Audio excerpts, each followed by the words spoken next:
자, 우리 같이 하나님의 말씀 한번 보겠습니다. 하나님의 말씀은 로마서 4장 13절에서 16절까지 말씀입니다. 로마서 4장 13절에서 16절까지 말씀입니다. 로마서 4장 13절에서 16절까지 말씀.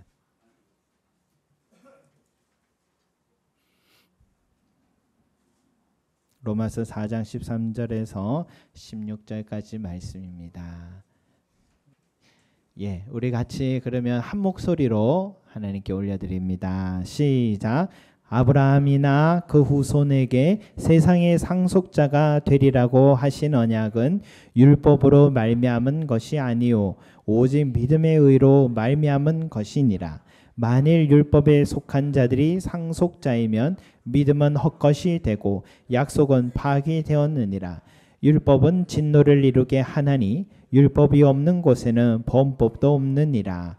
그러므로 상속자가 되는 그것이 은혜에 속하기 위하여 믿음으로 되나니 이는 그 약속을 그 모든 후손에게 굳게 하려 하심이라.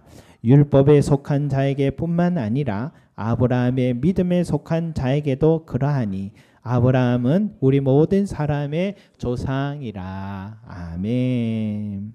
여러분, 오늘 우리 말씀을 시작할 때에 아브라함이나 그 후손에게 세상의 상속자가 되리라고 하신 언약은이라고 시작하고 있습니다.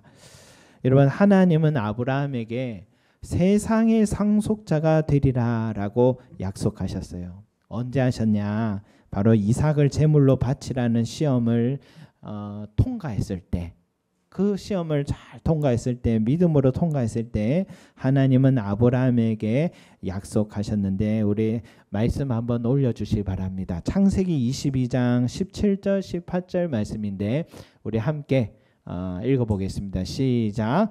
내가 내게 큰 복을 주고 내 씨가 크게 번성하여 하늘의 별과 같고 바닷가의 모래와 같게 하리니 내 씨가 그 대적의 성문을 차지하리라. 또 내 씨로 말미암아 천하 만민이 복을 받으리니 이는 내가 나의 말을 준행하였음이니라 하셨다 하니라. 아멘.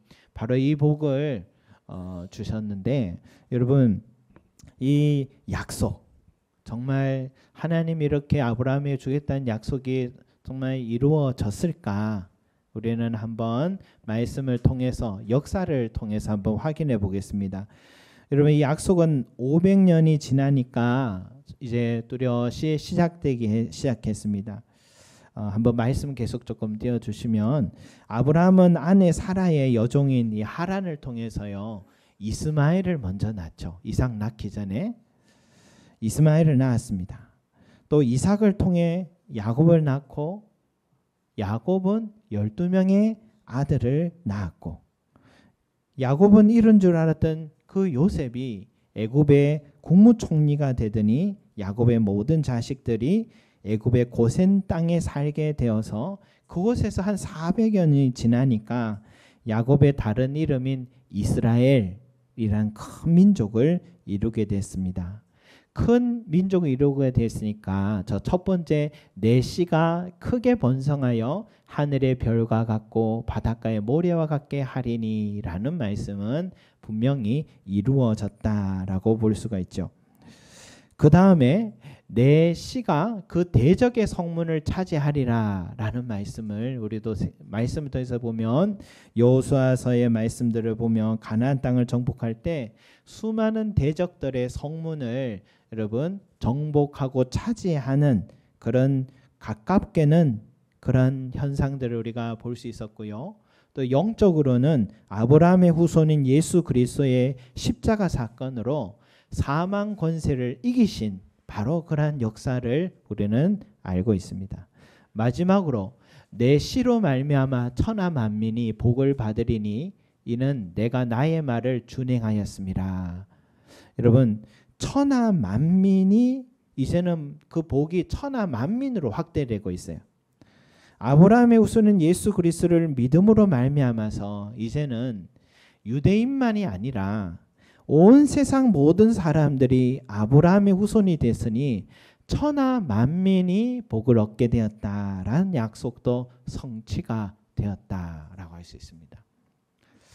실제 통계를 보면은 전 세계 인구의 기독교 인구가 얼마나 되는지 아십니까? 23억 명이 된답니다. 23억 명. 그러니까 개신교, 천주교, 정교회 해서 23억 명이 기독교 인구입니다. 그러니까 전 세계 인구의 31%를 차지한다고 합니다. 가장 큰 종교죠. 또 기독교 외에도 아브라함의 후손이라고 자처하는 그 종교가 있죠. 뭡니까? 이슬람이죠. 이슬람교와 유대교가 그들의 인구는 얼마냐? 전 세계에서 20억 명입니다. 형식적으로만 봐도 여러분, 아브라함의 후손이 지구 인구의 지금 3분의 1을 차지하고 있다. 그렇게 말할 수가 있죠. 통계표를 봐도 아브라함 한 사람 통해서 그와 그의 후손들이 세상의 상속자가 되려는 약속이 이루어졌다라고 우리 형식적으로만 봐도 그렇게 인정할 수밖에 없습니다. 그런데 여러분, 아브라함이 이런 큰 축복 받은 이유는 우리 말씀 13절 후반에 보면 율법으로 말미암은 것이 아니요 오직 믿음의 의로 말미암은 것이니라 라는 말씀이다. 그죠? 그 사람이 율법을 잘 지켜서가 아니라 그런 큰 상속의 축복받은 것은 믿음으로 말미암았다. 이 말씀입니다. 여러분, 신구약 성경은 아브라함이 믿음으로 말미암아 의롭게 된 것을 분명히 말씀하고 있어요. 그가 율법으로 말미암아 의롭게 됐다면 여러분, 창세기를 읽어보면 아브라함의 치부가 참 많이 드러나요. 약점. 참 약한 부분들이 많이 드러나요. 약속의 땅에 있다가도 형편이 어려워지니까요. 하나님께 묻지도 않고 좀 괜찮은 지역으로 혼자 이사를 갔다가 거기서 참 낭패를 보고 돌아온 참 부끄러운 기록도 있습니다. 또 남의 나라 갔더니 내 아내 사라가 너무 예뻐가지고 혹시 다른 남자들이 내 아내를 탐내고 나를 죽일까봐 자기 아내라 하지 않고 동생 누이라고 그렇게 부르다가 진짜 아내를 빼앗길 뻔한 사건들도 2번이나 있었습니다. 그러니까 참 치부죠. 이런 것도. 또 내 몸에서 날 자식이라고 분명히 말씀하셨는데 그거 못 참고 중간에 여종 하갈과 동침해서 이스마엘을 낳게 된 기록 등 율법으로 말미암았다면 아브라함은 의롭다함 받을 수가 없습니다. 못 지켰잖아요. 그래서 여러분, 아브라함을 위인처럼 바라보면 안 됩니다. 이런 인간적 모습 들고 반론을 제기하면 할 말이 없어요. 여러분, 다윗을 위인처럼 우리 생각하면 안 됩니다. 다윗의 치부를 가지고 반론을 제기하면 우리는 아무도 할 말이 없습니다. 성경의 사람들 모두 다 공로도 있겠죠. 그러나 이런 치부도 연약함도 같이 기록했다는 것은 뭐냐면 율법으로 말미암아 의롭게 된 사람은 아무도 없음을 말하기 위함인 것이죠. 성도 여러분, 우리도 교회 생활하면서요, 사람들의 서로 약한 부분 볼 때가 있어요. 때론 목회자에게 실망할 때가 있어요. 목사님이 어떻게 저런 말을 하고 저런 행동할까? 또 임직받은 중직자에게 어떻게 저런 행동하고 저런 말을 할까? 나 이제 교회 못 다니겠다. 나 이제 성경적으로 살아가는 목사님과 중직자들이 있는 그런 교회에 내가 옮겨야겠다. 이런 생각 들 때가 있지 않습니까? 여러분, 물론 직분에 맞게 선한 행동을 우리가 해야 되겠지만 그러나 성경의 관점으로 우리가 서로를 바라보아야 합니다. 인간은 모두 다 죄인이다. 율법으로 말미암아서는 의롭게 될 사람 아무도 없다라는 이 성경적 관점으로 서로를 바라보는 게 교회 생활이다라고 말할 수 있습니다. 동시에 다른 사람을 판단하든 나 자신을 한번 돌아봐야 돼요. 나는 하나님 보시기에 율법으로 말미암아 의롭다함을 얻을 수 있을까? 여러분, 여기 아무도 예라고 대답할 수 있는 사람 아무도 없을 것 같아요. 왜냐? 은밀한 중에 내 중심을 다 보고 계신 우리 하나님의 눈이 있는데 어떻게 그렇게 말할 수 있겠습니까? 신앙생활에서 참 중요한 원칙은 율법으로 말미암아 사람을 바라보지 않는 거예요. 아무도 율법으로 말미암아 의로워진 사람이 없기 때문이다는 것입니다. 그래서 아브라함이 이렇게 된 것은 뭐예요? 오직 믿음의 의로 말미암은 것이다 라고 한 이 말씀은 우리에게 크나큰 위로요 은혜의 말씀이 좀 있습니다. 이 말씀에서 우리는 날마다 우리는 찬양해야 돼요. 나 같은 죄인도 의롭게 되고 구원받을 수 있는 길을 열어주셨기 때문이에요. 아브라함도 율법의 자격으로 따지면 미달이었지만 하나님은 그를 통해 온 세상에 새로운 길을, 구원의 길을 열어주셨는데 그게 바로 믿음으로 받은 의, 바로 이 길을 열어주신 것입니다. 그래서 우리도 신앙생활하면서 다른 사람 볼 때 참 자격 미달이다라는 모습 보더라도 이렇게 이제 생각해야 돼요. 참 은혜가 많은 사람이구나. 저렇게 부족해도 저 속에 믿음 하나 보시고 저렇게 불러주시고 주의 몸된 교회 세우시고 하나님의 나라를 위해서 사용하시는구나. 저 목사님이 그래도 은혜가 참 많은 사람이다. 잘하는 것 별로 없어 보여도 하나님 믿는 그 믿음 하나 보시고 저렇게 쓰시는구나. 여러분 이런 시각으로 우리가 서로를 바라보는 것입니다. 그렇습니다. 여러분 아브라함도 그렇고 우리 서로가 서로를 봐도 율법에 의해서는 자격 미달이 너무 많아 고개 들 수 없는 우리들이지만 믿음으로 말미암아 예수 그리스도의 의가 우리 죄를 가리워 주셨고 우리는 여전히 부족하지만 예수 그리스도의 의로 말미암아 의롭다고 선언해 주신 것 여러분 믿으시길 바랍니다. 저는 이번 주 수요 예배에서 민수기 20장 말씀을 묵상하다가 참 인상적인 장면은 이 광야 40년 동안 정말 연단을 받은 이스라엘 백성들의 모습이 참 인상적이었어요. 이제 40년 연단 다 받고 40년이 지났는데요. 근데 그 사람들이 하나도 안 변해 있더라고요. 하나도 안 변해 있어요. 똑같은 가데스 바네아라는 장소에서 40년 동안 빙글빙글 돌고 다시 돌아왔는데 이젠 좀 변해야 되잖아요. 근데 40년 전에도 모세와 하나님께 원망하고 다투던 그 사람들이 그래서 하나님께 형벌을 받아서 사흘 길이면 들어갈 그 약속의 땅을 40년 동안 빙글빙글 돌았던 그 사람들이요.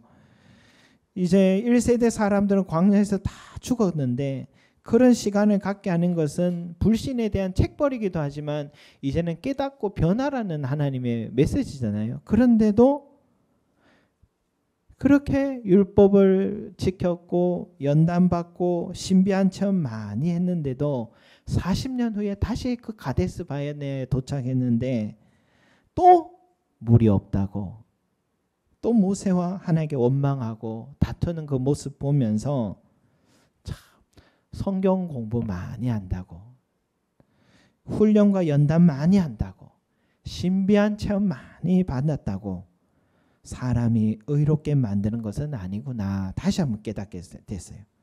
사람이 변하지 않는다는 것은 하나님도 잘 아셨구나. 그렇게 원망하고 다투는 백성을 향해서 하나님도요 별 기대를 하지 않으셨는지 모세에게 지팡이 들고 바위를 향해서 물을 내라 명령만 내리라 그렇게 얘기하니까 모세는 못 참아서 지팡이로 2번이나 바위를 내리치고 분을 냈거든요. 근데 하나님은 왜 네가 나의 거룩함을 나타내지 않았냐면서 오히려 훈계하시고 나의 거룩함을 나타냈다라고 성경 기록교에 말씀하고 있습니다. 왜 하나님은 이렇게 화내지 않으셨을까? 이유는 단 하나입니다. 사람이 의롭게 되는 것은 율법으로 말미암은 게 아니라 믿음으로 의롭게 된 것을 아셨기 때문입니다. 사람은 변하지 않습니다. 변하지 않는 그 사람의 믿음 하나 보시고 의롭다 선언해 주신 거지 그 사람이 변한 게 아니라는 거. 여러분 우리는 그 의를 힘입은 것을 감사하시기 바랍니다. 성도 우리 같이 신앙생활 30년 40년 할 수 있을 거예요. 좋은 사람 되기를 너무 기대하지 마시기 바랍니다. 변하기를 바라지 마시기 바랍니다. 또 변하면 안 됩니다. 변하면 큰일 납니다, 여러분. 사람 변하지 않습니다. 이게 조금이라도 손해가 오면 또 다시 예전 내 모습으로 돌아가는 게 사람인 거죠. 하나님도 우리에게 그런 거 기대하지 않으세요. 그래서 믿음으로 말미암은 의의 길을 열어주신 거예요. 율법으로는 안 될 것을 아셔서 우리를 너무 사랑하셔서 살리고 싶어서 그래서 자기 하나밖에 아들은 내어주시면서까지 우리를 의롭게 하기로 결심하신 것입니다. 우리는 그 하나님의 뜻과 계획을 믿고 예수 그리스도께서 나의 죄를 대신 짊어지신 분임을 믿기만 하면 우리의 부족함, 죄성, 예수님 그 죄성을 예수님의 의의 옷으로 덮어주시고 의롭다고 선언해 주신다라는 것입니다. 여러분 이런 믿음을 얻게 된 의의 관점으로 나 자신을 사랑하시고 또 서로를 사랑하는 그런 은혜가 있기를 소망합니다. 우리 15절도 같이 읽겠습니다. 15절 시작. 율법은 진노를 이루게 하나니 율법이 없는 곳에는 범법도 없느니라. 아멘. 여러분 이 말씀 얼핏 보면 율법을 주신 게 좀 실수였다는 생각을 갖기도 합니다. 이 말씀을 거꾸로 읽어보면 이런 말이잖아요. 율법이 없었다면 죄도 없었을 것이고 죄도 없었다면 하나님의 진노도 없었으니까. 그죠? 그러니까 율법을 처음부터 없는 게 차라리 낫지 않느냐. 이런 말처럼도 들릴 수 있습니다. 그러나 여러분 이 말씀은 그런 의미가 아니에요. 바울은 오히려 율법의 필요를 말하려고 이 말을 한 거예요. 율법이 없다면 어떻게 될까? 이스라엘 백성들에게 율법이 없었다면 그들은 무정부 상태가 됐을 겁니다. 모든 사람들은 율법이 없기 때문에 자기 양심 하나, 양심의 법에 따라 살았을 거예요. 사실 아브라함 시절까지만 해도 율법이 없었습니다. 율법은 아브라함이 산 시절에 500년 후에 모세를 통해 주셨으니까 그 500년 동안은 율법이 없는 시절이었어요. 그런 의미로 보면 아브라함이 참 양심적으로 산 사람이다 하는 걸 알 수 있죠. 하지만 여러분 양심의 법만 존재할 때 세상은 어떻게 되냐. 우연히 이 우크라이나 전쟁의 취재 현장 영상을 이렇게 보게 됐는데 인터뷰에서 보니까 실제 러시아 군인들이 한 마을에 습격하면 남편을 죽인 후에 그 아내를 수차례 성폭행을 하고 숨어있는 마을 사람들을 이제는 고발하라면서 먼저 잡은 사람을 끔찍한 고문을 하는 그 현장을 비춰주는데 그런 기록들을 보면서 아무리 과학이 발달하고 이성이 발달한 시대라 해도 이런 인간이 양심의 법을 저버릴 수 있구나 하는 걸 알게 돼요. 여러분 이 시대도요 지금 전쟁이 시작되면 국가의 법은 작용하지가 않습니다. 오로지 양심의 법만 의존하게 되는데 이번에 계엄령 내렸다는 것을 계몽령이었다라고 주장하지만 여러분 헌법재판소에서 심각하게 다루고요. 국민이 진지하게 우리가 바라보고 있는 것은 계엄령은요. 전쟁에 준하는 상황에 발동시키는 법인데 계엄령이 제대로 발동하게 되면 모든 헌법은 마비가 됩니다. 마비가 되면 오로지 이제는 군인들의 양심에 의존하게 되는 세상이 돼버리는 거죠. 과거에 계엄령이 발동한 광주에서 이 군인들의 양심이 어떻게 작동했는지 우리는 잘 알고 있지 않습니까? 그래서 율법은 공동체 사회에서 너무나 중요한 것입니다. 신학교 다닐 때 교수님이 율법의 시작인 십계명의 의미를 이야기하시면서 십계명을 쉽게 이렇게 표현하시죠. 신호등과 같은 것이다. 신호등. 신호등이 있으면 때로는 급한 마음에 달리고 싶어도 멈춰야 되고 철저히 지켜야 되는 불편함이 있잖아요. 안 지키면 딱지가 날아오잖아요. 그런데 그 신호등으로 말미암아서 참 많은 사람의 생명의 안전을 얻듯이 율법은 지키기에 정도의 불편함은 있지만 결국 인간의 삶의 안전을 지켜주는 보호법을 위해서 하나님이 주신 것이다라는 것입니다.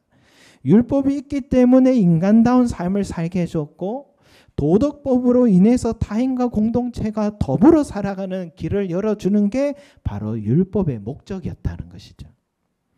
여러분, 율법은 무뎌져 가는 양심을 일깨워준 역할도 많이 합니다. 예수님이 그러시나요? 낮이 아니라 밤에 사람이 죄를 짓는다. 어두울 때 죄 짓는다잖아요. 법이 없을 때 죄 짓는 거예요. 여러분. 아무도 보지 않는 곳에서 인간은 죄를 짓습니다. 이게 양심의 한계입니다. 그래서 공적인 율법이 있어야지 양심의 법도 다시 살아나는 것이다는 것이죠. 하지만 여러분, 율법의 가장 중요한 기능은 뭐냐? 바로 우리 자신이 죄인임을 깨닫게 하는 겁니다. 죄인임을 깨닫게.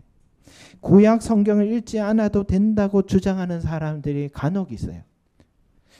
복음인 예수 그리스도만 알면 됩니다라고 말하는 사람도 있어요. 그것은 하나만 알고 둘을 모르는 거예요. 율법을 몰라도 된다, 예수만 믿으면 된다 하지만 어불성설인데요.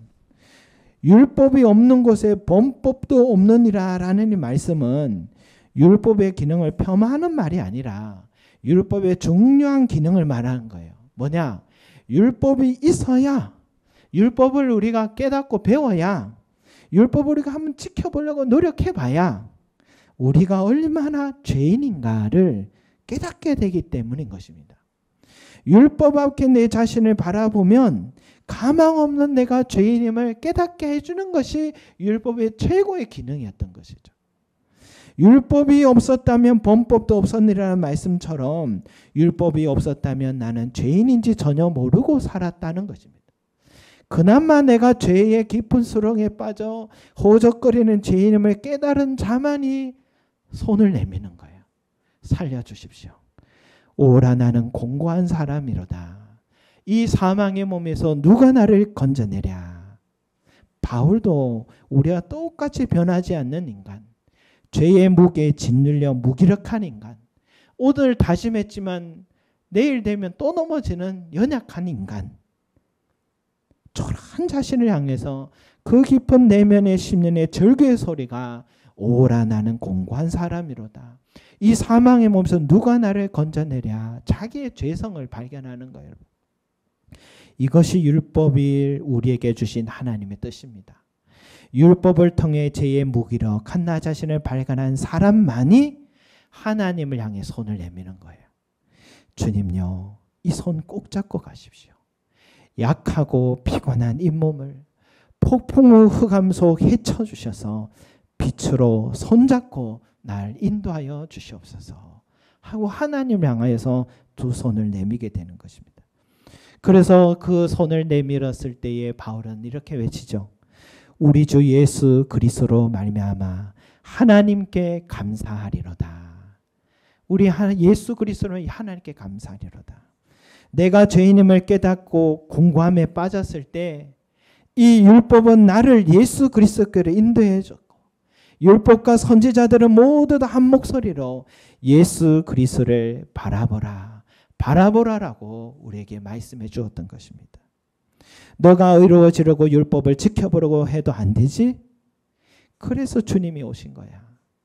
그 주님이 나를 위해 죽으신 것을 받아들이기만 하면 그 주님의 의로 말미암아 너를 사망의 몸에서 건져주시니 어떻게 하나님께 감사하지 않을 수 있겠냐. 그러니 이 복음을 거절하지 말고 받아들이기만 해. 이건 내가 너에게 은혜로 주는 선물이야. 주님이 그 말씀하신 것입니다. 여러분, 우리 함께 마지막 절 16절을 함께 읽어보겠습니다. 시작. 그러므로 상속자가 되는 그것이 은혜에 속하기 위하여 믿음으로 되나니 이는 그 약속을 그 모든 후손에게 굳게 하려 하심이라.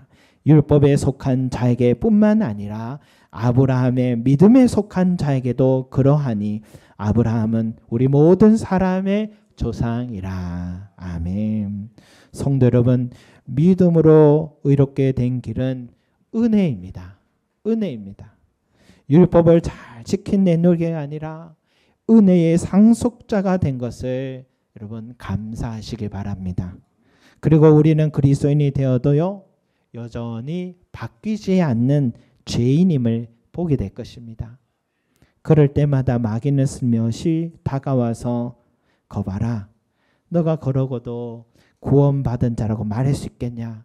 너 늘 넘어지잖아. 라고 우리를 정죄할 겁니다. 여러분 그럴 때도요.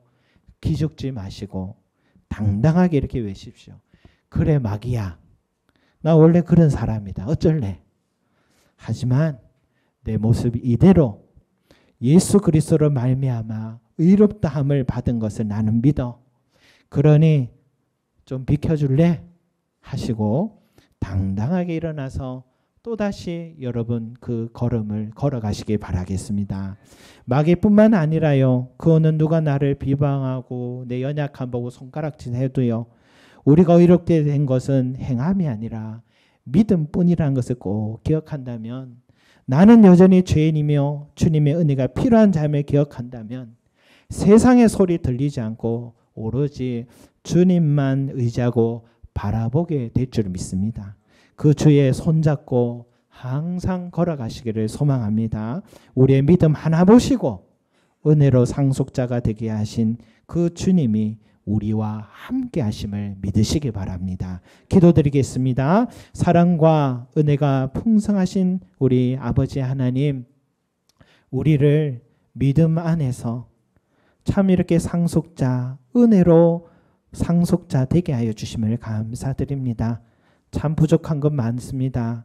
연약한 것 많지만 또 끊임없이 우리 자신을 또 낙심하고 또 이런 내 자신이 비참해 보이고 또 정죄하는 소리들이 들려올 때마다 부끄러워 고개 들 수 없지만 그러나 나는 율법으로 말미암아 의롭게 된 것이 아니라 믿음으로 말미암아 의롭게 된 자임을 다시 한번 깨닫고 믿음의 눈을 들고 주를 바라보는 우리의 삶이 될 수 있게 도와주시옵소서.